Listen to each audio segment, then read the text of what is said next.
analytics in YouTube Studio. Making my statement towards YouTube and other Twitter accounts they own.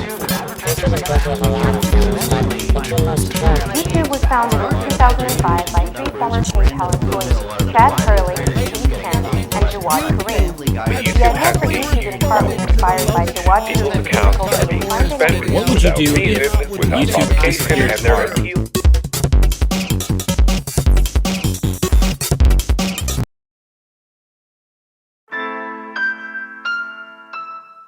So, in case you haven't heard, Microsoft's attempt at getting into the streaming game has ended in, to put it charitably, absolute failure. Mixer is dead, and its remains are just being dumped onto Facebook. It's hard to believe that it's only been a year since they signed Ninja on, but such are the ways of the internet, I suppose. However, this dramatic shift has gotten me thinking about competition among online media platforms, and more particularly, on the king of them all, YouTube. It's absolutely incredible to think that YouTube has somehow been able to stay not only relevant, but supreme in the online media world for so long. 2020 marks YouTube's 15th anniversary, and over that time, it has solidified itself as the place for online video. And just for a second, let's put into perspective just how monstrously big YouTube is. According to Amazon's Alexa rank, YouTube is the second most frequented website on the entire web, second only to Google. YouTube has become so much bigger than its original creators could have ever imagined. It's a platform open to everyone, from teenagers in their bedrooms to the world's largest corporations. However, due to its immense size though, YouTube naturally has been the center of many controversies over the years. And if you've somehow been living under a rock for the last decade, here's a quick list of various criticisms. 1. YouTube's advertiser-friendly guidelines and demonetization standards are arbitrary and vague. 2. YouTube's content ID and copyright system barely respect fair use. 3. Whenever YouTube changes how its algorithm works, it, whether consciously or inadvertently, can sometimes end up killing off entire genres of YouTube content. 4. Bad actors have regularly abused DMCA takedowns and flagging on YouTube videos, and little has been done to counteract this from what I've seen. 5. With some recent exceptions, YouTube has turned a blind eye to alt-right creators that often violate their terms of service, thereby profiting off of the alt-right pipeline. 6. YouTube has presented a bias towards corporate media over independent, homegrown YouTube creators in things like YouTube Rewinds, the Trending tab, etc. 7. There have been a bunch of bugs with subscriptions and the notification bell. 8. YouTube virtue signals by claiming to support its LGBTQ creators while also consistently demonetizing videos by these creators about their experiences and their community. Some have even sued YouTube because of this. And 9, perhaps most frustrating of all, YouTube's communication with its creators oftentimes ranges from inconsistent to unhelpful to confusing to outright patronizing. Knowing that YouTube can, with little warning, make systemic changes to how the platform works puts many creators on edge, and who can blame them? Their entire livelihoods are sometimes at stake. So, if YouTube has been such a consistently problematic platform throughout the course of the 2010s, then the question arises, why has it not gone the way of MySpace? Why hasn't a strong competitor to YouTube emerged?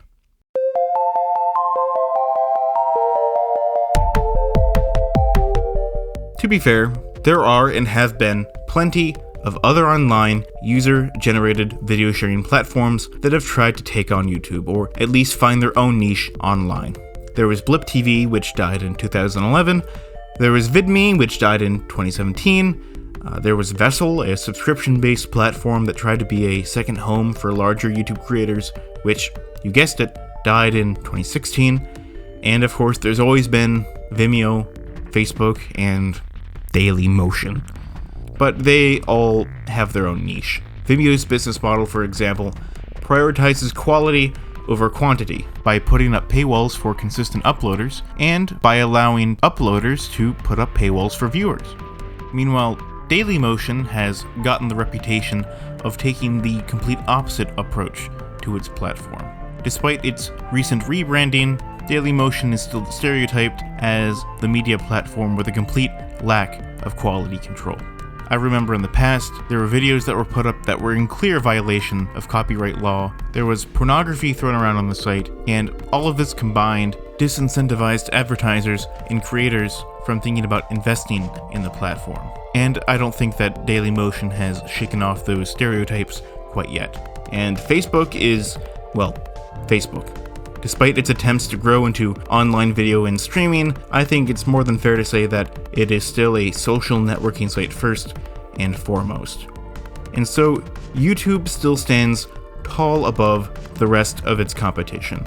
And even its competitors, who have been around forever, don't really compete with YouTube in the strictest sense. Like I said before, they all have their niche. The type of content a user expects from Vimeo greatly differs from that of Dailymotion and YouTube. And for those who have tried to take on the giant, most have gone by the wayside. So, the next question arises, how exactly has YouTube managed to stay top dog for so long?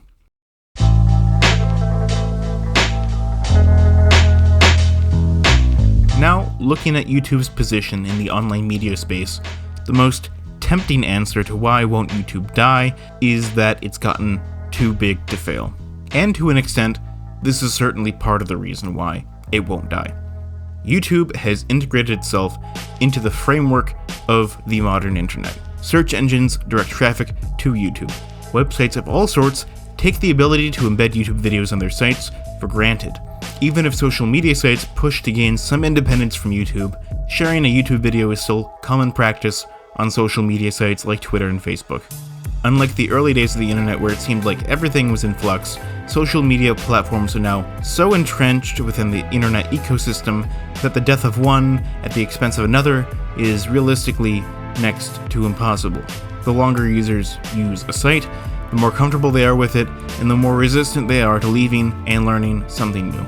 Same goes for creators, and same goes for advertisers. So, because of this, major changes to platforms like YouTube hardly ever result from competition in the market, because really, taking on YouTube is a fool's errand. Major change to YouTube historically has mainly only come from public pressure from advertisers. In all of the Adpocalypse episodes over the last few years, for example, advertisers have pulled ads from YouTube due to public backlash over content hosted on the site. The important thing to note here, though, is that advertisers, from what I've seen, never really threaten to take their ad money elsewhere. They only demand that YouTube adequately address the controversy before they reinstate ads onto the site. And indeed, YouTube has been able to weather every single controversy it's been hit with pretty successfully, and advertisers eventually return to the platform. From what I've been able to gather, many of these major brands who initially pulled ads from YouTube, like Disney, Adidas, and Epic Games, only rode the wave of outrage to maintain their public image, then came crawling back onto YouTube once the drama died down. If I were to speculate, maybe there were some changes to advertiser pricing that YouTube made to incentivize advertisers to come back, but I feel like my point still stands. They didn't go anywhere else. Like I said earlier though, while it is tempting to just say that YouTube has just gotten too big to fail and call it a day, there is another piece of the puzzle that needs to be addressed here.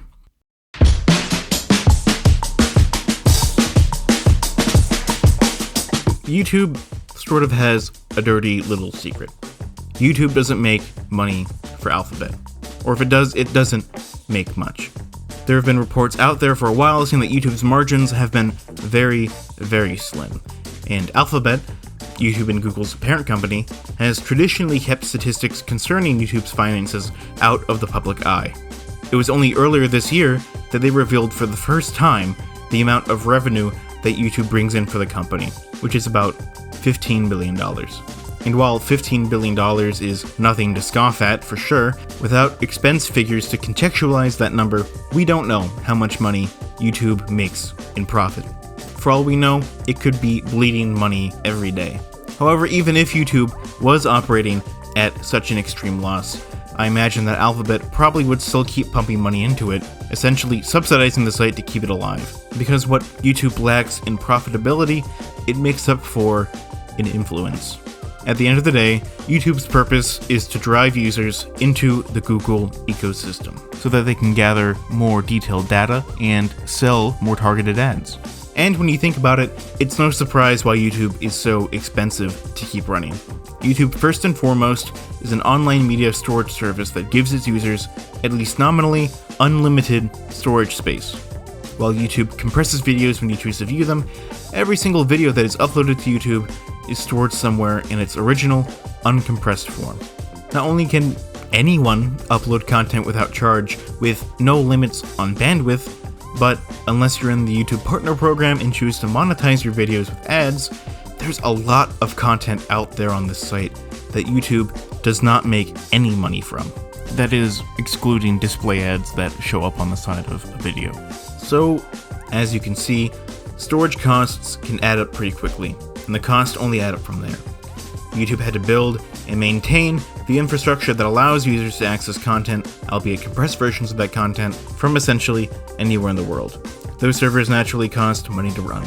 And then, also, YouTube pays its content creators a percentage of ad revenue from their videos, if they're a YouTube partner, that is. And then, on top of that, there are the other costs that companies naturally incur from running a business. There's research and development, there's marketing its services, there are taxes, etc., etc., etc. And I'm sure there are many, many more costs on top of that I'm just straight up missing, because lo and behold, I'm not an accountant at YouTube. So for a competitor to YouTube to even stand a chance, this hypothetical competitor would have to be able to cover all the same costs that YouTube incurs on the scale that YouTube incurs them, which alone is a fairly sizable investment. However, just copying the YouTube formula isn't going to be enough. This competitor, to even stand a chance, needs to one-up YouTube. First and foremost, you need to attract creators to the site, with the hopes that users and advertisers will follow. And, again, this too costs money. To do this, you can sign exclusive deals with certain creators like Mixer did with Ninja, or like Facebook did with a bunch of other creators. However, seeing as the results from this strategy have not been super successful, the better alternative would be to provide a better environment for all creators on the platform. This could take the form of several quality of life changes for creators, like more complex analytics, more video editing features after the video has been published, a fairer copyright system, or better, more personal communication with creators. However, at the end of the day, the most compelling motivator for creators to migrate would be money. In order to even stand a chance, this hypothetical new platform would need to give its creators a greater share of ad revenue they make from their content, or find new ways for creators to monetize their content. One way they could do this is through making a Patreon, YouTube membership type system that is more accessible to all creators. And not to sound like a broken record, but then on top of that, you would need to market the hell out of this thing, so that creators and users and advertisers even know about it and would even see the value in it. As you can imagine though, all of this is extremely expensive and extremely risky. After all, there isn't even a guarantee that even after a company commits all of these resources to such a project, that it will even attract new creators or be profitable. It just really doesn't make sense for most companies unless they're feeling lucky to even attempt such a project.